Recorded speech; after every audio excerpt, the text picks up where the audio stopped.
Mbolo à tous. Il y a longtemps de cela, j'avais regardé un film un jour qui parlait un peu de l'histoire des vampires. Et il s'avère que plus un vampire était ancien, et bien plus il était puissant.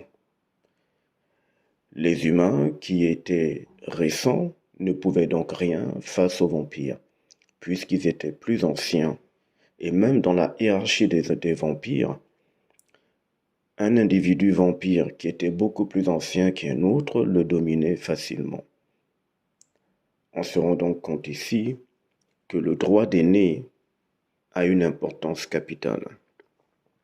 C'est un exemple assez dérangeant, je le conçois, mais vous allez voir où je vais en venir.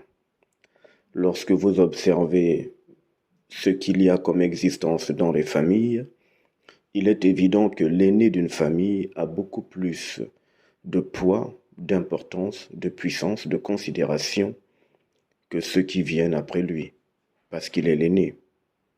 Et d'ailleurs, c'est aussi pour ça que le père et la mère, étant vus, selon le langage planétaire humain, comme étant des aînés, eh ben, ont plus de poids, d'importance, de puissance, d'autorité que leurs enfants. À l'échelle planétaire, le droit d'aîné est donc vécu, compris et est adapté en fonction des situations. Bien évidemment, ce droit d'aîné à l'échelle planétaire a été biaisé, tronqué, manipulé et n'a plus du tout l'impact réel que ça a dans les univers et selon les lois des univers. Il s'avère que l'être humain, dans sa conception énergétique, est à la fois éternel et immortel. Étant donné que l'être humain a une âme et un esprit, et que les deux sont immatériels, l'être humain est donc éternel. Son enveloppe charnelle, que j'appelle le véhicule de transport terrestre, a une durée d'existence limitée d'à peu près une centaine d'années. Et bien évidemment, est en proie à toutes sortes de maux MAUX qui l'affaiblissent et le font dépérir. Mais son essence énergétique est une puissance et demeure éternelle et immortelle. Nous avons donc toujours existé, nous n'avons jamais été créés, nous sommes des êtres qui ont toujours été et qui demeureront toujours. Il s'avère également que la planète Terre dans laquelle le corps carbone, le véhicule de transport terrestre, a été fabriqué, et dans ce véhicule de transport terrestre, notre âme, nos consciences ont été enfermées là-dedans, eh bien, il s'avère que cette Terre a été fabriquée après nous. Nous avons toujours été dans les univers, nous avons visité des univers, nous avons créé des mondes, nous avons fait des œuvres extraordinaires, impossibles à comprendre pour l'intelligence humaine planétaire. Et donc, nous avons été avant tout. Si nous avons été avant tout, ce qui est le cas bien évidemment, la Terre a été fabriquée après nous, devant nous, la Terre est donc notre petit. Ce qu'il y a dans la Terre est donc notre petit. Ce qui veut donc dire que dans la planète Terre, c'est là où se trouvent les rêves, puisqu'il n'y a que dans la Terre que les gens sont soumis à la manipulation des rêves nocturnes. Sauf que les rêves ne sont présents que dans la Terre. La Terre a été fabriquée devant nous. Elle est venue en existence après nous. Par conséquent, les rêves ne peuvent pas dominer l'être humain. Il en est au-dessus. Le fait de dire simplement qu'en tant qu'aîné universel, je suis au-dessus de la manipulation des rêves nocturnes dégage une puissance vibratoire qui terrorise et qui met à terre et mal en point les plans des entités qui façonnent cette planète. Vous voyez ici que être aîné selon les principes de l'univers et des univers est totalement différent à une échelle beaucoup plus forte que être aîné de façon purement charnelle, humaine. Donc les rêves nocturnes, étant donné que ça ne se manifeste que dans la Terre, dans le plan astral du démiurge, nous qui sommes beaucoup plus anciens, dans le sens où nous n'avons jamais été créés, nous n'avons ni début ni fin, par conséquent, oui, ces histoires de rêves ne peuvent dominer l'homme conscient, l'homme qui est conscient du réel cosmique et qui est connecté au circuit universel, l'homme qui a fait le lien et qui est relié à son esprit. Les malédictions sont également planétaires. Dans les univers, il n'y a pas de malédiction, puisqu'une malédiction est une dualité, ou une polarité si vous voulez, parce qu'une malédiction a son contraire qui est la bénédiction. Or, tout ce qui est dualité ou polarité ne concerne que la Terre. Ça fait partie de ce que le démiurge, l'entité qui contrôle cette planète, a institué ici pour garder l'homme enfermé. Donc, un initié qui est conscient de ce type d'information universelle devient électrique. Son droit d'aîné est tellement puissant que les bénédictions ou les malédictions n'ont aucun impact sur lui. Il est au-dessus, puisque les malédictions sont venues après lui. Lui, il a toujours été et n'a aucun début et n'a aucune fin. Or, une malédiction cesse. Une bénédiction cesse. Elle est donc limitée parce qu'elle est planétaire. L'esprit de l'homme, son côté énergétique, lumineux, électrique, a toujours été et est au-dessus. Est-ce que vous voyez où je suis en train de vouloir vous emmener dans cet ajustement vibratoire? Nous avons également dans la planète Terre ce que l'on qualifie de sorcellerie, de magie et autres.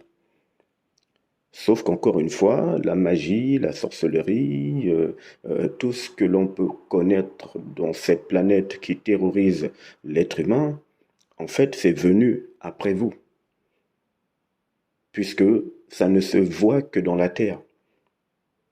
En tant qu'aîné universel, vous êtes au-dessus de cela. Encore une fois, quelqu'un qui en est conscient, eh bien en fait, il est tellement puissant de façon cosmique qu'il est au-dessus de ce qu'il y a dans la Terre, donc au-dessus de tout ce qui est sorcellerie, magie et ainsi de suite. Il n'y aura donc aucun impact sur lui. Parce qu'il y a des lois qui ne sont pas transgressables, si je peux employer ce mot. Celui qui est au-dessus voit tout ce qui est en dessous. Mais ce qui est en dessous ne peut pas voir ce qui est au-dessus. En clair, celui qui est au-dessus domine ce qui est en bas. Ce qui est en bas ne peut dominer ce qui est au-dessus. Je vous prends un exemple encore plus simple. Un aigle dans les cimes, dans ce que vous appelez les cieux, est capable de voir les humains à des milliers de kilomètres de hauteur. Les humains ne peuvent pas le voir forcément. Voilà, ce sont des lois.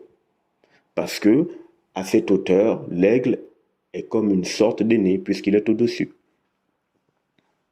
Donc, les entités qui sont dans la planète et qui ont donné des outils de sorcellerie, de magie, de rites pour compliquer l'existence humaine, ces entités, en fait, ne pourront pas avoir accès à quelqu'un qui est conscient qu'il est un aîné universel, parce qu'il a toujours été. Et donc, comme ces sorcelleries, ces magies, ces rites ou tout ce que vous voulez sont seulement planétaires et ne se manifestent que dans la Terre ayant été fabriquée après nous, nous n'avons jamais été fabriqués ni créés, nous avons toujours été, il n'y a donc aucun impact. Voilà la puissance d'un initié qui est conscient de son droit d'aîné, universel. Je vais prendre le cas des maladies maintenant. Il y en a qui sont malades depuis de longues années, ils souffrent. Certains commencent à être conscients que la maladie est énergique. D'autres aussi prennent conscience que la maladie est mémorielle.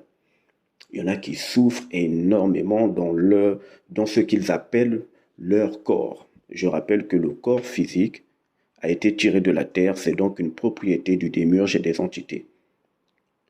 L'homme n'a pas de mainmise en tant que tel sur le corps parce que ça ne lui appartient pas. Par contre, il a la possibilité de l'influencer. Et donc, les maladies que l'âme déclenche dans le corps carbone et que énergétiquement vous ressentez, Si vous êtes conscient que vous êtes un aîné universel, vous savez donc que les maladies ne sont que planétaires. Ça n'existe pas dans les univers ou dans d'autres galaxies, dans d'autres dimensions. Ce n'est que planétaire. Les maladies sont venues donc après vous, vous qui n'avez jamais été créé. Par conséquent, vous voyez que vous êtes au-dessus. Le simple fait de dire qu'en tant qu'aîné universel, je suis conscient que la maladie ne vient pas de moi et qu'elle n'a jamais fait partie de moi, c'est une puissance vibratoire que vous libérez. Surtout quand vous précisez que vous vous détachez énergétiquement de cette maladie ou de cette influence, parce que la maladie étant mémorielle, donc la mémoire vient de l'âme, en ayant conscience que ça ne vient pas de vous, car votre noyau d'âme à vous est universel et est inaccessible aux entités. Votre esprit n'est pas dans cette planète, il est dans un lieu qui s'appelle le plan morantiel. Il est inaccessible et il est tellement puissant qu'il pourrait faire éclater cette planète.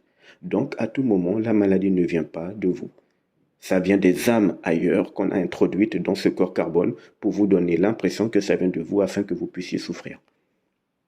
Quand on est conscient qu'on est au-dessus de tout cela en tant qu'aîné universel, la manipulation cesse. Et on a la possibilité vibratoire de décréter que les cellules mémorielles soient purifiées. Et automatiquement, le véhicule de transport terrestre, le corps carbone, commence à mieux s'équilibrer. Voilà ce que c'est qu'un aîné universel. La peur, par exemple. La peur est une gangrène énergétique gérée par une entité planétaire, astrale, qui travaille pour le démiurge, qui a vraiment détruit l'existence de plusieurs humains. Sauf que la peur n'existe pas dans les univers ni dans les lois des univers. Ça n'existe que dans la planète Terre. La peur est donc récente, quoi. Vous n'avez jamais été créé. Par conséquent, la peur est venue après vous. Ça ne peut donc avoir aucun impact sur vous si vous êtes conscient de qui vous êtes à l'échelle cosmique et non pas selon les principes planétaires. Un initié étant conscient de cette réalité, en fait, la peur n'a aucun impact sur lui. Parce qu'il est conscient que la peur vient d'arriver, la peur est planétaire, elle n'est pas cosmique, et lui, il a toujours été.